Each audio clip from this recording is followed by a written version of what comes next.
Bro, I don't understand why video games are always getting made fun of. Not that bad if you actually play them. I think I see the problem here. I'd like to open this video by asking you all a question. Can we all agree that video games are a valid art form? I'm confident that most of you would say, oh no shit, of course they are, but I think we've hit a real low point in video game discussion within the past 2 or so years. Some of that is due to games in general just being a lot more mixed in terms of quality during this decade. I mean, not to sound like one of those, gaming just isn't fun anymore, guys. I mean, I still enjoy stuff I play, but I'd be lying if I said that enjoyment came from the industry's most modern offerings. It seems to be a bit of an unpopular opinion though. I see more buzz about games now than I ever have, and folks these days wouldn't hesitate to call the medium a valid art form. Ever since their conception, video games were primarily intended to be entertainment, and because of that, they held a stigma of being kids' toys for a very long time, as that was initially their target demographic. Even though they've always had artistic merit to them, I mean, paintings are considered art, music is art too. Now, guess what has both handmade art and music, with the added bonus that you can interact with it. But yeah, guys, I guess they're still time wasters, huh? Please, come back to me whenever you've played Elmo's Number Journey. It took a few heavy hitters to change this narrative, and even far after this point, there is still this lingering notion that only some games could be considered art. Do you have any idea how annoying it was growing up in an era where any conversation revolving around Silent Hill 2 or Shadow of the Colossus was always prefaced with, "This is a work of art"? Damn bro, you really turned the whole room white after that one. It's almost like gaming has always been an art form or something. It's a true statement, sure, but only referring to specific games as art, it's kind of like framing other games as lesser, even if that may not be the intent. I mean, that's just what the internet was like back then, and I'm not gonna hold grudges towards anyone for falling in the trappings that everyone did back then. Everyone has a different description of the term, but I personally believe art refers to any form of creative expression that can evoke an emotion. If it's made by someone with the intention to express themselves, and you feel something, whether that's pure joy, fear, or sadness, then I think that constitutes art. In that sense, it's a very broad term, but that's kind of the point, because anyone can create art, and you don't need insane equipment, an army of employees, and $18 billion to make something that impacts other people. For that reason, it kind of tickles me in the wrong spot when the only games that get accepted as art are these. The stuff that was specifically made with the intent of moving you while sporting the score and presentation of a big budget film. Not trying to discredit these, as that goes against the point I'm trying to make. What I'm saying is that The Last of Us has the same level of artistic merit as Super Mario 64, and I'm tired of pretending that it doesn't. In fact, at this point, Mario 64 might have more. A little over a decade ago, that would have been a bold-ass statement. Thankfully for me, however, so many people have talked about why the skybox of Wet Dry World is essentially a sleep paralysis demon that saying Mario 64 is art doesn't sound so crazy these days. As a kid, you'd probably enjoy this game because it has fun controls and level design aside from the aforementioned Wet Dry World. Did I tell you I fucking hate this level? I'm more of a hazy maze cave guy myself. But as I've grown older, I can acknowledge the stranger side of this game's atmosphere spurred from this being one of the earliest 3D platformers ever made, and as a result of that, has an alarming number of things that may come off as unsettling, especially if you're like 2 years old. Mario 64's atmosphere and music, intentional or not, invoke these strange feelings that you're uncovering these long-buried relics just begging to be discovered. How the fuck was I supposed to find that out? There being so many secrets in this game makes it the embodiment of childhood discovery to me. And maybe I only say that because I did play this game as a kid. It was one of the first games I played, so it taught me what the medium could be. Perhaps you didn't get the chance to play this game at a young age like I did, so you know what GameFAQs is and you laugh at the idea of Luigi being in the game. Maybe you don't care about what I brought up and you're more interested in the ingenuity you can put into utilizing Mario's moveset, but isn't that cool that we both played the exact same game but had different experiences with it and can acknowledge different qualities about it while learning more about it through that discussion? If that doesn't qualify as art, then I don't know what does. I don't know, you hear about this game so much online because of how it's actually secretly a horror game, and I can't help but want to admire more of its other qualities beyond being unintentionally creepy in its vibe. Anyway, none of that matters because you can only make major adjustments to your movement. Mario 64 is really easy to bring up when it comes to discussion vids like this due to how influential it would be on both the medium and my view of it. Really though, there's a lot of different artistic merits you can derive from any game, and I don't agree with the notion of only labeling some games as art. A lot of my go-to examples of games as an art form come from the most unconventional titles, the type of games where the devs had free reign to do what they wanted, and made exactly what they wanted to do without someone telling them that's wrong. It's part of why I'm so fond of the 5th and 6th generation of consoles, as it felt like the prime time for experimentation with the new hardware. I'd argue that Shadow of the Colossus was experimental for its time. I mean, it's essentially a boss rush with barely any gameplay aside from exploring a giant empty world in between fights. It's untraditional and not really that fun. However, I think it deserves a lot of credit for committing to the idea and offering up a sense of loneliness I haven't seen anything like it replicate. If you put 18 billion side quests in there and objective markers and stuff, it really detracts from the isolated vibe the game is attempting to create in favor of making it more akin to the average adventure game. Last year, I played the Dreamcast survival horror game Illbleed, which is often praised for its homage to cheesy B-movie horror flicks. So the gameplay involves sensing these corny jump scares in the environment and predicting where they are by marking them, ensuring you don't get jumped and take damage. But when I did mess up, I couldn't even get that upset because of the absurd animations accompanying each scare. Some would say Illbleed is marred by its incredibly obtuse and awkward gameplay, and in all fairness, there's a lot about it that just straight up doesn't function from a design standpoint. However, if you work with what the game gives you, I never really found it that awkward to play, and it was all made up for by its unmatched aesthetic. It was unfortunately a huge flop due to a variety of reasons, like, oh, I don't know, the Dreamcast getting discontinued a few months before the game came out. There's no hope of ever getting a game like this with the current state the industry is in, when even the safest bets can't consistently make a profit anymore. But I believe Illbleed, being one of a kind, makes me appreciate it a lot more. I've got countless good examples of the artistic merits of video games, but to make things simple, provided that it's not one of the 50,000 AI art games plaguing the Switch eShop now, any game can qualify as art if it wants to. Feels like a real no-brainer thing to point out. I mean, literally ask anyone who plays video games now whether or not they think games are art, and they'd more than likely agree with you, but on a very basic level. Maybe in regards to games with moving plots and themes they'll agree with you, but damn, I don't think enough people online really appreciate how a game's mechanics and design can reinforce the message it's trying to express. I'm kind of the king of saying things nobody wants to hear, so let me just state that I don't think most gamers actually appreciate or respect games as an art form. Now, do I believe the way I interpret games as art is correct? I mean, yeah, it's my video. I don't believe the way I judge games as art is inherently correct, because there is no correct way. It's important to understand that everyone in the world comes from a different background and no human experiences things the same way, and that in turn affects the way we approach new experiences. We all come from a different upbringing that affects the things we enjoy and what we interpret from art. Now, I do definitely believe there are some interpretations that are less valid than others, but I think the point of discussing video games online should be to garner new views of something you like or dislike. We're here to learn more and to garner a greater understanding about the things we create. Sadly, that whole different experiences thing doesn't seem to be as respected whenever it comes to game discussion. You ever hear about playing the right game at the right time? Like something that brings you a lot of happiness, a moment of respite in a depressing time in your life, or when you finish a game with a message that resonates so much with you on a personal level. I know I have, but because I've already had those experiences, it's a lot harder for the new games I play to affect me on the same level.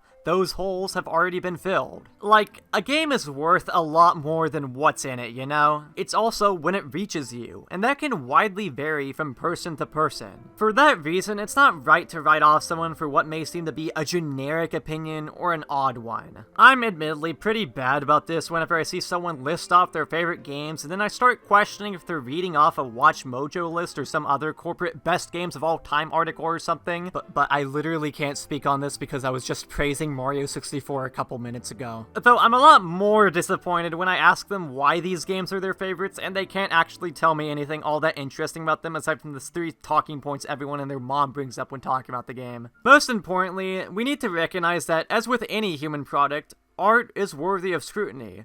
And this is where the entire games as art discussion comes apart. Gamers are so critically challenged, it's not even funny. This is not a matter of telling people not to like things. I mean, I'm not that miserable yet.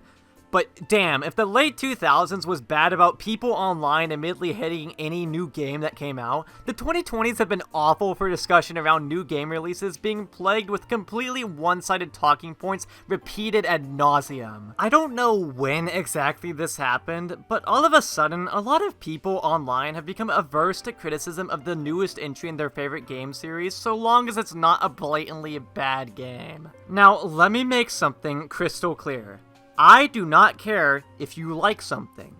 I'm not here to police what people do or do not enjoy, because the only people you're going to win over by doing that are the most bitter, unpleasant folks on the planet, and also because I'm employed. What I am going to say, though, is that regardless of how much you like or dislike something, you need to always be open to opposing views. Otherwise, you'll get trapped in this circle-jerking bubble of reaffirming opinions that everybody already agrees with and be completely shell-shocked when you find out there are people out there who don't like the things you and your friends all love. The quality of said criticism is a completely different story. I think there's a lot of unfair complaints about games I both like and dislike. Debate that all you want, provided it brings about a healthy, non-toxic discussion.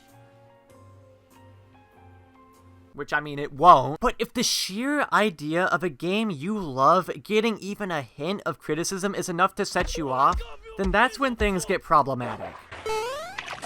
I just don't understand why you'd want to get someone to play a game you like only to hear them restate opinions you already agree with. This tends to happen a lot now, and I think it's because hype cycles begin to dominate every talking point about a game before they're even out, and people make up their minds about said game before they've even played it. It's not until a good few months pass that an unbiased general consensus begins to develop. This happened a lot last year, and I've got a few examples I want to bring up. Persona 3 Reload is one of the first thoughts that comes to my mind whenever it comes to this topic. Oh god, okay, awesome, we get to have a video game remakes discussion too while I'm here. I suppose it's closely related to my point though. So the general consensus about this remake is that it's peak, and it fixes a lot of the problems with the original Persona 3, including the dumb tiredness mechanics, the restrictions on the social system, and most importantly, it undoes the necessity to use AI-controlled party members in combat, an issue that plagued the original game so much to the point that most people would take the gutted PSP version just so they could control their party members. I played the original a solid year before Reload came out. I remember getting strong-armed by some friends into playing Fest in favor of Portable solely due to the presentation,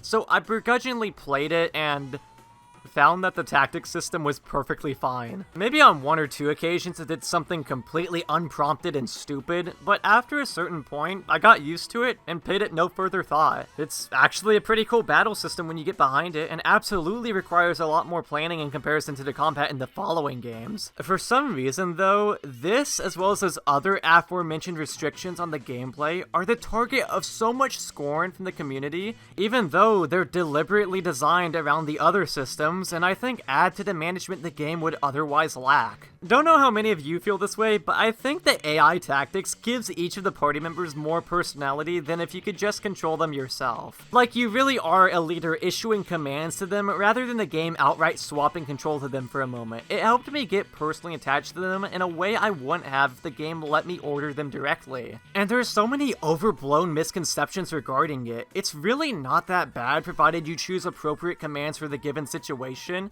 which makes me question how much the loudest critics of the system really engaged with it. Unfortunately, the loudest opinions always win, and Reload sanded off a lot of the edges of the original. Maybe to some, a game having less friction or being easier is a good thing, but I don't agree. What makes not just Persona, but specifically SMT as a whole, so special to me is how these games utilize their gameplay to enhance the narrative. I hate when they get misconstrued as these super edgy hardcore games where you kill your friends and God while carving out your left nut with a sharpened toothbrush. Only a masochist would enjoy a game like this.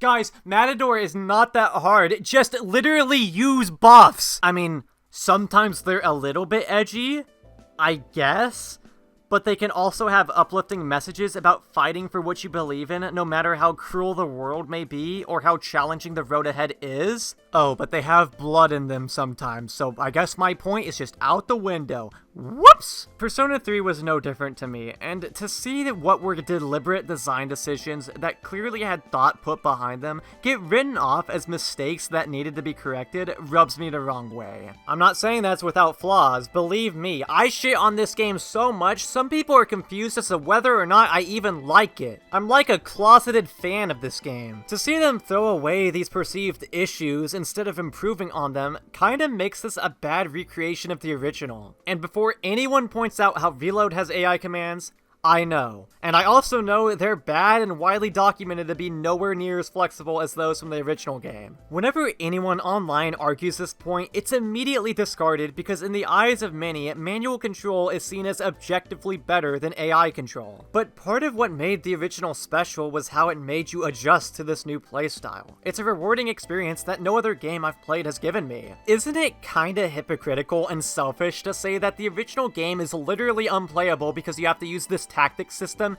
yet whenever a fan of the original voices complaints with Reload, suddenly appealing to different people's preferences no longer matters? And here's the thing. I genuinely don't care if you like or even love Reload. I understand this was a lot of folks' first experience with anything Persona 3 related, and I totally get how that story could have the same impact it did on its original fanbase through this version. But when a fan of the original voices disappointment with Reload, that's not to be taken as a personal attack or that they're telling you that you're wrong for liking it. And it's ridiculous to me that it's being considered the best version, no questions asked, whenever it doesn't even follow the same design philosophy the original did. It just makes me sad that this will be the go-to version now for the emulation illiterate, and FES is likely to be ignored in the future. Newcomers will never understand the bliss of hearing Fuka with bad voice acting, or Koromaru with good voice acting. I don't even know how that last part happened.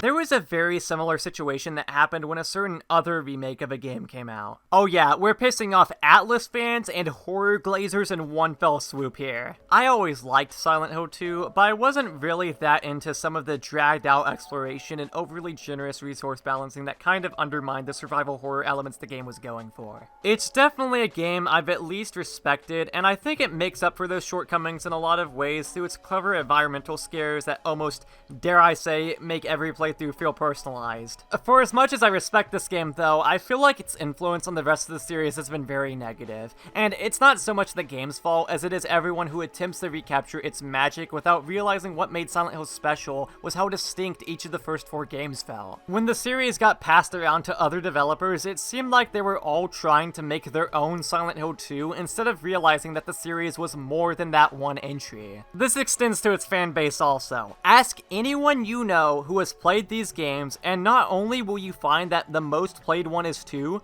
but I'm willing to bet a lot of them have only played 2, claim they love it, and yet never play any of the other games. That is, if they even played it themselves to begin with. Oh yeah, I'm a video essayist. I watched a long play of Silent Hill 2 in a bar last night. The sound was off, but I think I got the basic gist of it. I swear, at this point you could convince someone that Silent Hill 2 was the first one. And Konami recognizes this popularity because it's the sole thing keeping this series alive, and I always hated that. That a series about an enigmatic town and the varied effects it has on the people who become involved with it has been purposefully chaining itself to only one of the games forever now. The strange thing is, though, is that even though there was a lot of animosity directed towards its remake whenever it was first announced, all of that concern began to fade away as the release date drew near. I was still intrigued by it, but gonna be real, I wouldn't have played this if my brother hadn't already bought it. It was okay, far from the train wreck anyone tried to make it out like it would be. Shit! I wouldn't call that a huge accomplishment though. Like, what do you mean the 2024 remake of a 2001 game has more developed combat? What do you mean the story that was already beloved is still mostly intact? You'd think I, of all people, would be more impressed, but no.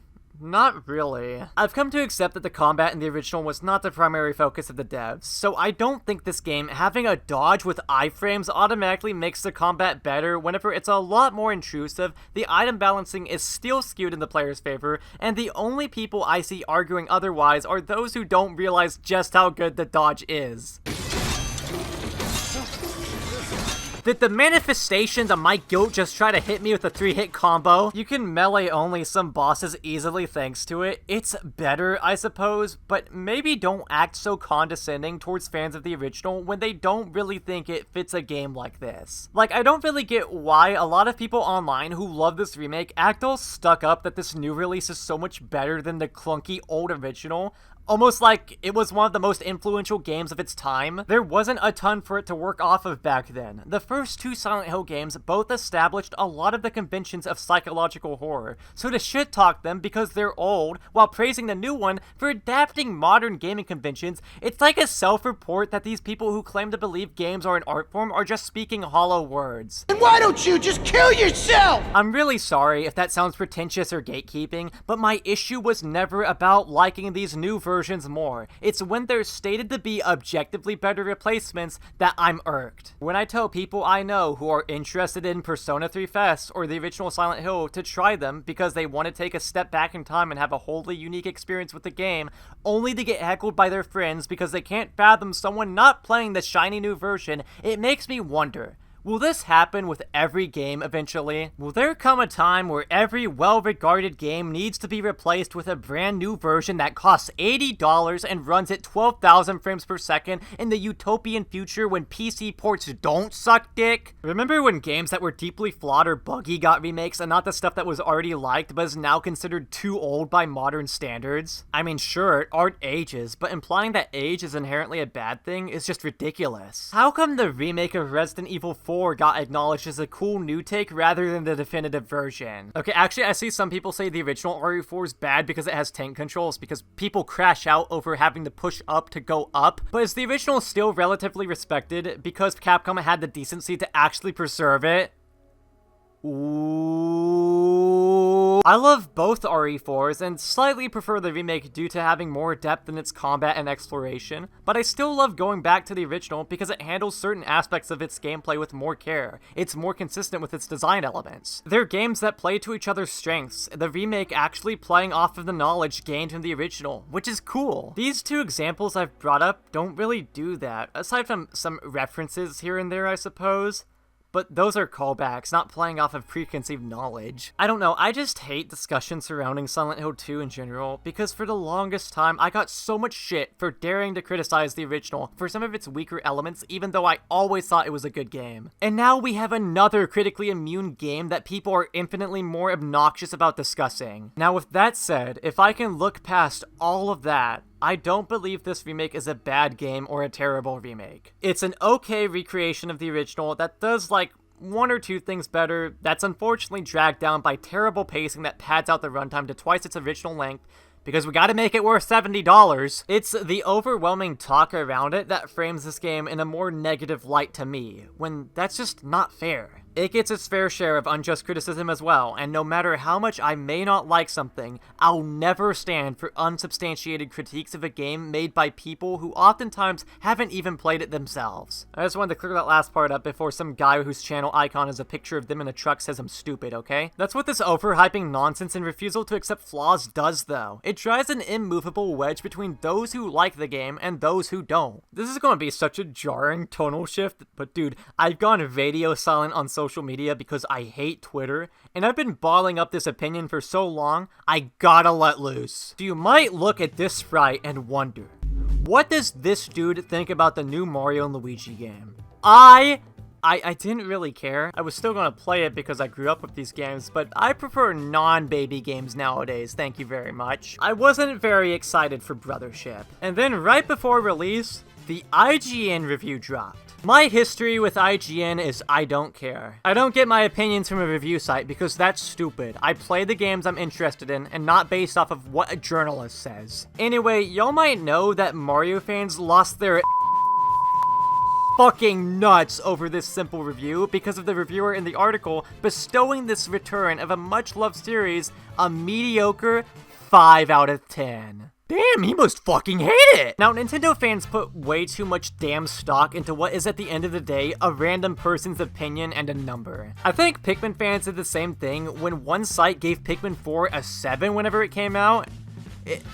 It's a 7, guys! 7 is not that bad if you know how to count. Thing is, if you actually read the review for yourself, you can not only find that the reviewer in question substantiates his points, but is also a fan of Mario RPGs. They even attached a list of his ranking to the article. This isn't some random nobody, it's a person who knows their shit. But apparently you don't actually know anything about the series if you aren't endlessly glazing each new entry, I suppose. Because we all know that truly loving something means you ignore any issue with it. So now whenever the topic of brothership comes up, it just has to be prefaced with can't spell ignorant without IGN, which is ironically ignorant in of itself, considering this might be one of the best reviews that I've seen from their site. It's honest, informative, and from somebody who has more than enough experience with these games. Little bro, you're not God Hand. Is a score like a 5 out of 10 really justified?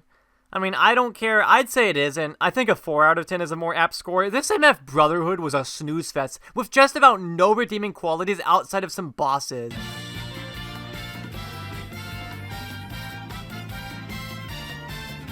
With one redeeming quality outside of some bosses. We aren't here to discuss my or other people's opinions about these games and why I'm right and they're wrong. I have a whole catalog of videos dedicated to doing that. It's about discussing why people may or may not like certain games when you begin to look past what they are on the surface, and why that desperately needs to be respected if we're going to call games an art form. Calling any sort of friction in game design objectively bad, or criticism of a popular game bad faith without a second thought, that's not treating games like a craft made by real human beings. When did it become so painful to realize that your favorite games have issues? I've had the problems with my favorite games of all time shoved down my throat and told that there's no reasonable way that I actually like these games that much if they have those issues. And I've learned to just analyze them further and accept what I find actually wrong with them. It's real simple. Why is it wrong to like something that's flawed? Isn't perfection an unachievable goal? Have we not learned to love things in spite of flaws rather than choosing to remain ignorant of them? Is this why gamers go primal when someone criticizes a beloved game?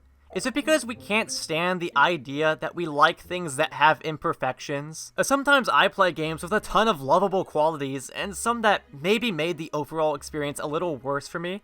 But whenever I think about what a game gave back and what I went through when playing it, I always find that it's worth it even with those problems. We need to accept that not every game has to appeal to everyone, that some are going to have shortcomings or put up resistance for the sake of a ludo narrative, and that it's okay for a work of art to only be tailor-made for a handful of people. I don't know, I find it rather neat that people have different things to say about the same game. If you can't fully appreciate it yourself, you can at least respect the work put into it and the devs for making what they wanted to make. Because we all want to express ourselves. That's literally the reason why I make these videos to begin with, to tell people what I like, why I like them, and entertain and inform folks along the way. As someone who struggles to do that, it feels extra personal to me whenever I see a game with truly distinct artistic expression be met with scorn for doing things wrong, or whatever that even means anymore. I don't care whether you love or hate a game, but grant us the decency of articulating yourself in a way that shows you're trying to meet halfway with the devs behind it and that you truly want to see them do better. And don't equate criticism towards something you enjoy as invalidation of your experience with it, because all that does is kill the conversation before it starts. I don't know, there are definitely some games I really dislike, but I'd struggle to say there's any game I scathingly hate. I don't know, I've got too many other pressing matters in my life to attend to be writing 50-page long video essays about why a popular game you like is actually bad while misusing the word idiosyncrasy a couple times. We're just too hateful when talking about certain games now. Like, I'm not against heavy criticism or anything. I encourage talking about why you may not like something.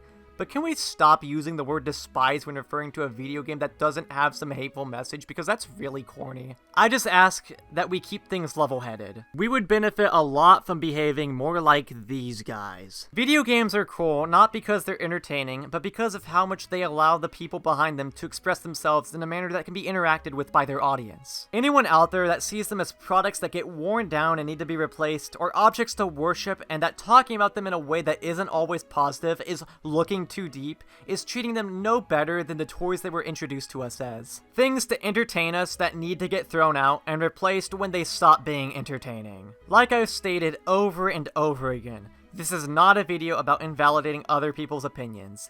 It's about nuance, because art is nuanced. It's just a shame that a lot of the talk about art isn't. I had a really tough time coming up with a title for this video because despite how negatively charged it ended up being, I still didn't want to be overly inflammatory. One title I thought about going with for a while was Video Games Aren't Art, because I don't feel like a lot of people treat them as such. I figured that'd instigate a really bad crowd though, so I decided against it. But what I was essentially trying to say with that title is that you can say something without really meaning it. I don't know, man, the old game is so clunky, controllable party members are just objectively better.